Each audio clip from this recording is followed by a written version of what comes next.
나오신 말씀은 로마서입니다. 3장 19절부터 31절까지 말씀입니다.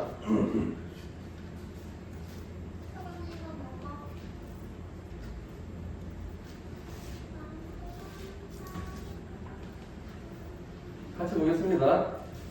우리가 알거니와 율법이 말하는 바는 율법 아래 있는 자들에게 말하는 것이니 이는 모든 율법을 맡고 온 세상으로 하나님의 심판 아래 있게 하려 합니다. 그러므로 율법의 행위로 그의 앞에 의롭다 하심을 얻을 유체가 없나니 율법으로는 죄를 깨달음이니라. 이제는 율법 외에 하나님의 한 의가 나타났으니 율법과 선지자들에게 증거를 받은 것이라. 본 예수 그리스도를 믿음으로 말미암아 모든 믿는 자에게 있는 하나님의 의니 차별이 없느니라.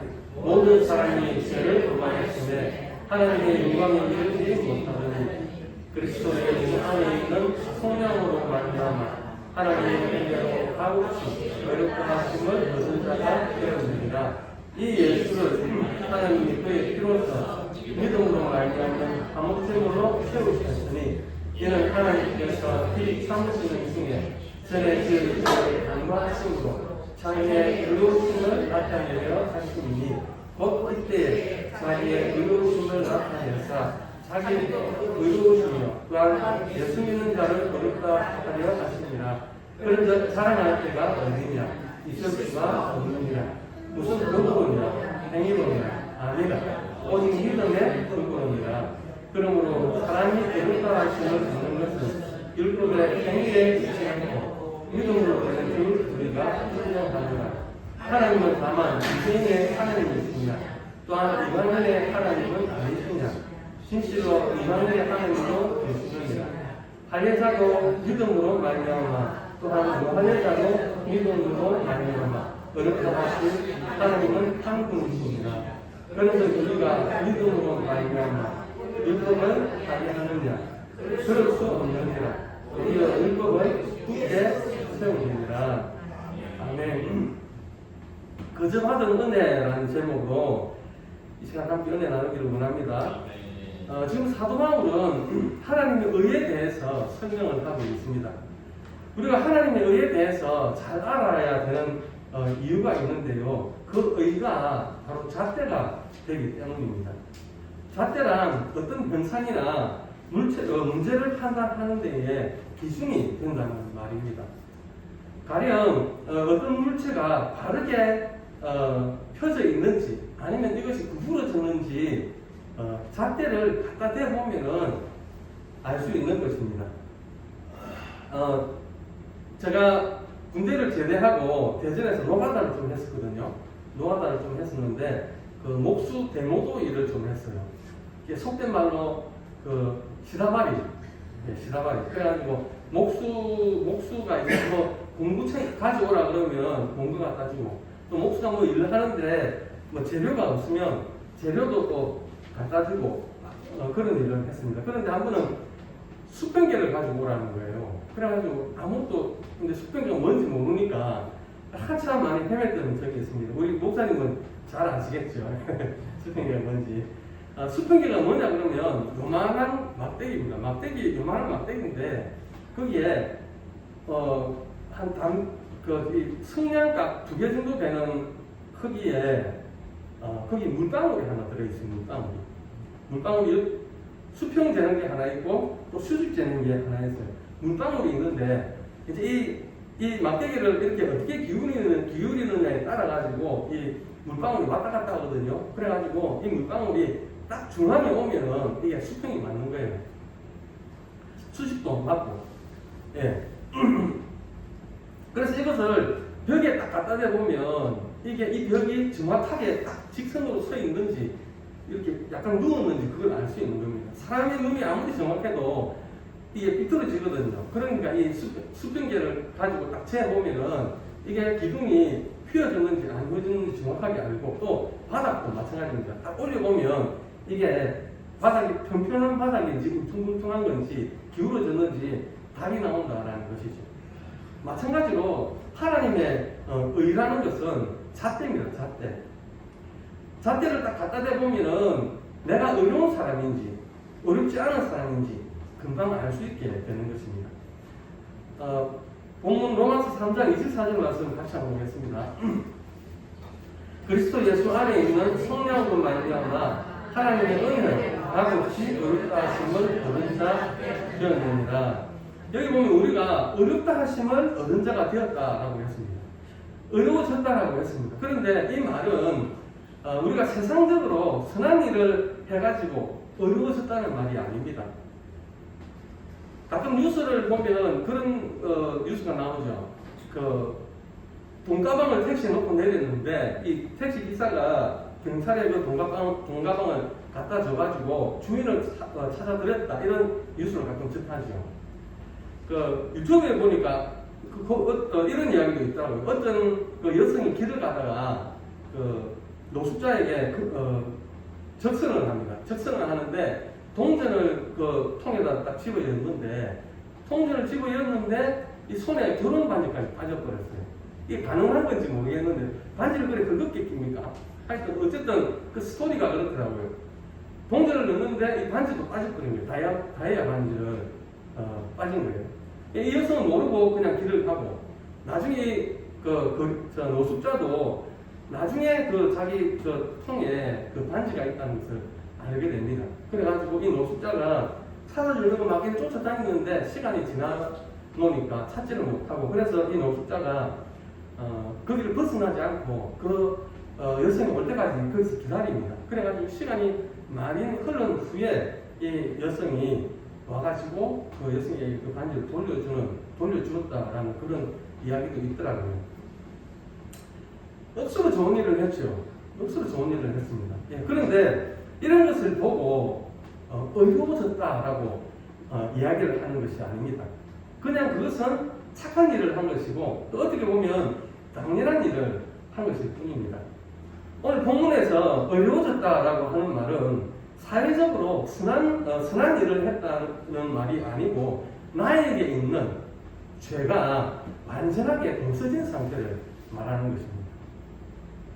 하나님과 죄는 절대로 함께 할 수가 없습니다. 왜냐하면 하나님이 죄를 싫어하기 때문에 그렇습니다. 그래서 죄인인 우리가 하나님을 만나려면은 제일 먼저 해야 되는 일이 뭐냐 그러면 우리의 죄를 없애는 작업을 해야 됩니다. 그래야 하나님을 만날 수 있고 하나님의 자녀가 되는 특권을 누릴 수가 있는 것입니다. 그런데 죄인인 우리가 어떻게 이 죄를 없앨 수가 있습니까? 내가 무엇을 잘한다고 해서 없어지는 죄가 아닙니다.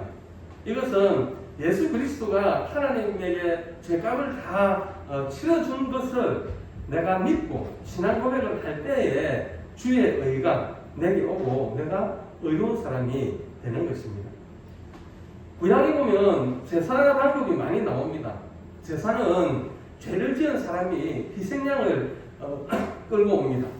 그러면 그 희생양에게 그 사람의 죄를 덮어 씌웁니다. 전가시킵니다. 그리고 제사장은 그 희생양을 잡지요. 그리고 그 피를 뿌림으로 인해서 그 사람의 죄가 사라지게 되는 것입니다. 이런 방법으로 구약의 사람들은 속죄의 기쁨을 누렸습니다. 아사셀은 죽으러 가는 그 순년수를 가리키는 말이거든요. 속죄일이 되면 이스라엘의 모든 그 죄와 허물들을 이 순념수에게, 이 아사셀이라는 순념수에게 뒤집어 씌웁니다. 그리고는 이 양을 광야로 내쫓습니다. 그리고 제사장은 산 꼭대기에 올라가가지고 이 아사셀 양이 눈에 안 보일 때까지 지켜보고 있습니다. 그래가지고 눈에서 딱 사라지면 내려와가지고 너희 죄가 사라졌다라고 선포를 하게 되는 것입니다. 이 양은 참 불쌍합니다. 이렇게 광야로 쫓겨난 양은 맹수에게 잡아먹히게 되죠. 그렇게 살이 뜯기고 가죽에 피가 묻어서 이렇게 버려진 것을 사람들이 지나가면서 보면은 아사셀 양이 우리를 위해서 또 속죄의 피를 흘렸구나. 이것을 보고 속죄의 기쁨을 누리게 되는 것입니다. 그러니까 무엇인가는 피를 흘리고 희생이 될 때만이 하나님의 의가 살아난다는 것이 성경의 진리라는 것입니다. 그래서 예수 그리스도는 바로 그 제사를 우리를 위해서 드려주신 분입니다. 그래서 우리는 이제 양을 잡는 그런 구약의 제사가 필요 없어졌습니다. 히브리서 9장 12절 말씀 보겠습니다. 히브리서 9장 12절 말씀. 염소와 송아지의 피로 하지 아니하고 오직 자기의 피로 영원한 속죄를 이루사 단번에 성수에 그를 하셨느니라. 아멘. 예. 예수님께서 십자가에서 자기 몸을 드려주신 그 제사의 능력으로 우리가 의로움을 입었습니다. 요한복음 1장 29절에 보면요, 이런 말씀이 있습니다. 보라, 세상 죄를 지고 가는 하나님의 어린 양이로다. 온 세상 사람들의 죄를 다 거두어가지고 예수님에게 뒤집어 씌워버렸습니다. 그래서 세상 사람들은 죄가 없어졌습니다. 예수님이 다 가지고 가셨습니다. 예수님이 변한간 이 세상에서 제일 큰 죄인이 되어버렸습니다. 왜 그렇습니까? 모든 죄를 예수님이 다 뒤집어 쓰셨기 때문에 그렇습니다. 그러면 어떻게 해야 됩니까? 죽여야 됩니다. 그래서 예수님이 돌아가신 것입니다. 내가 제물이 될 테니까 너희의 모든 죄를 모두 나에게 가지고 오라. 그래서 예수님이 자신이 가진 의는 우리에게 주시고 우리가 가진 죄는 다 가지고 십자가를 지신 것입니다. 그래서 그 십자가의 공로를 믿는 그 사람이 의롭다함을 얻게 되는 것입니다. 비로소 우리는 우리 죄가 없어지면서 하나님과 하나가 되어가지고 우리가 하나님을 아버지라 부르게 되는 것입니다. 그리고 여기서 말하는 이 죄는 세상에서 말하는 그 죄의 개념과는 또 다르게 나타납니다. 요한복음 10장 7절부터 8절까지 말씀인데요. 같이 한번 볼까요? 그러나 내가 너희에게 실상을 말하노니 내가 떠나가는 것이 너희에게 유익이라. 내가 떠나가지 아니하면 보혜사가 너희에게로 오시지 아니할 것이요 가면 내가 그를 너희에게 보내리니 그가 와서 죄에 대하여 의에 대하여 심판에 대하여 세상을 책망하시리라. 예. 구절에 보니까 죄에 대하여라 하면 그들이 나를 믿지 아니하며라고 했습니다. 예수 안 믿는 것이 큰 죄인 것을 성령께서 너희에게 알게 하실 것이다 라는 말씀입니다. 그러니까 성령님의 죄에 대한 관심은 하나님을 믿지 않는 죄를 말하는 것입니다. 무슨 신세 진 것을 갚았다고 당연한 일을 한 것을 가지고 나는 의로워졌다라고 이야기하는 것도 아니고 죄값을 내가 치렀기 때문에 내가 매를 맞아가지고 그 죄값을 치렀기 때문에 내가 의로워졌다 하는 이런 것이 아니고 인간은 절대로 하나님 앞에 갈 수 없는 존재인데 예수 그리스도께서 나의 죄를 위해서 자기 몸을 번제로 드려서 제사를 지내 주었기 때문에 그 제사의 공로를 통해서 나는 하나님의 자녀가 되고 의롭다함을 얻게 되고 또 죄사함을 얻게 되었습니다. 로마서 3장 23절 24절 말씀입니다. 모든 사람이 죄를 범하였으되 하나님의 영광에 이르지 못하더니 그리스도 예수 안에 있는 성령으로 말미암아 하나님의 은혜로 값없이 의롭다 하심을 거둔 자 되었느니라. 그러니까 이 죄의 문제는 예수 그리스도를 믿고 예수님이 나를 위해서 십자가에서 죽으셨다는 것을 신앙 고백을 통해서 하나님의 자녀로 의로우신다는 것입니다. 우리 기독교는 절대로 금욕의 종교가 아닙니다. 또 고행의 종교가 아닙니다. 이 금욕이나 고행은 내가 무엇을 노력을 해서 의로워지려는 의도를 갖고 있는 것입니다. 그래서 기독교도 중세 때 수없이 많이 고행 종교로 변했기 때문에 종교 개혁이 일어난 것입니다. 우리가 의로워지는 것은 예수 그리스도의 십자가 사건을 통해서 믿음의 고백을 통해서 우리가 의로워지는 것이지 내가 고행을 했다고 해서 그것이 나의 의로움을 가지고 온다고 생각하지 말라는 것입니다. 이것은 오늘 말씀이 강조하고 있습니다. 24절 말씀 보겠습니다. 그리스도 예수 안에 있는 성령으로 말미암아 하나님의 은혜로 값없이 거룩하심을 얻은 자 되었느니라. 여러분 갈보리산에서 예수님과 함께 두 강도가 지금 처형을 당하고 있습니다. 그 강도들은 이 세상에 살려둘 수 없기 때문에 사형을 시키는 겁니다. 이런 범죄자가 세상에 있으므로 세상이 점점 더 어지러워지니까 아예 그냥 없애버리자라고 해가지고 사회적인 합의하에 사형을 집행하는 것이고, 무엇보다도 그 사람은 본인이 자기가 그렇게 죽음 마땅한 사람이라고 시인을 했습니다. 누가복음 23장 47절에 보니까요, 우리가 행한 일에 상당한 공을 받는 것이니 이에 당연하거니와 라고 했습니다. 우리가 행한 일에 당연한 도움을 받는다라는 것이죠. 우리는 죽어도 마땅하다라는 말입니다. 절대로 억울하게 죽는 사람이 아니고 당연히 죽을 사람을 죽이는 것이다, 그 뜻이죠. 그런데 그 순간에 우편의 강도가 회개를 합니다. 나는 죄인입니다.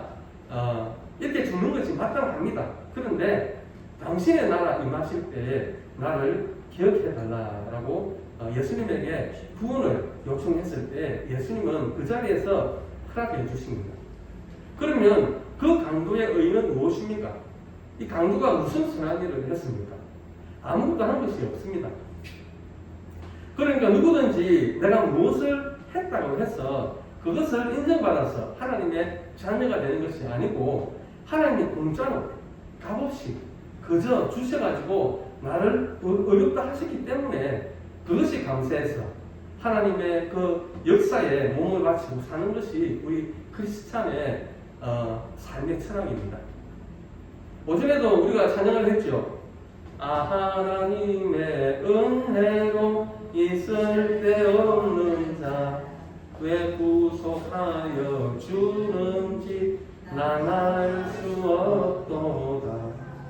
우리는 내가 알 수 없는 하나님의 의사에 의한, 하나님의 선택에 의한 택함을 받은 사람들입니다.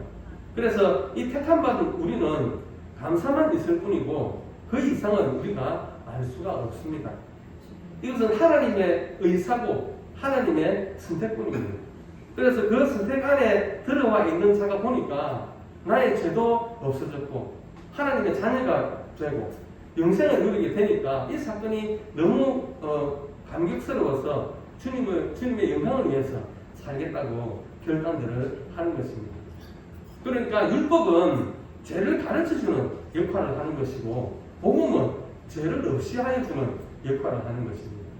이 관계를 유대인들이 잘못 알고 행하고 있기 때문에 이것을 수정하는 작업을 하는 것이 바로 로마서입니다. 내가 교회에 와서 예수님을 믿게 된 동기는 어떠하든지 상관이 없습니다. 그 배후에는 하나님이 그 방법을 통해서 나를 하나님의 백성으로 삼아주셨고, 오늘 우리가 하나님의 의의 옷을 입은 백성으로 이곳에 있는 것입니다. 이러한 것을 생각해 볼 때에 나를 향하신 하나님의 관심이 얼마나 큰 것인가를 다시 한번 깨닫게 됩니다. 오늘 우리는 내가 예수를 믿고 하나님의 자녀가 된 것이 내가 무엇을 잘해서가 아니라 공짜로 값없이 그저 하나님의 은혜로 된 것임을 기억하고 한 주간의 삶 속에 이 감격이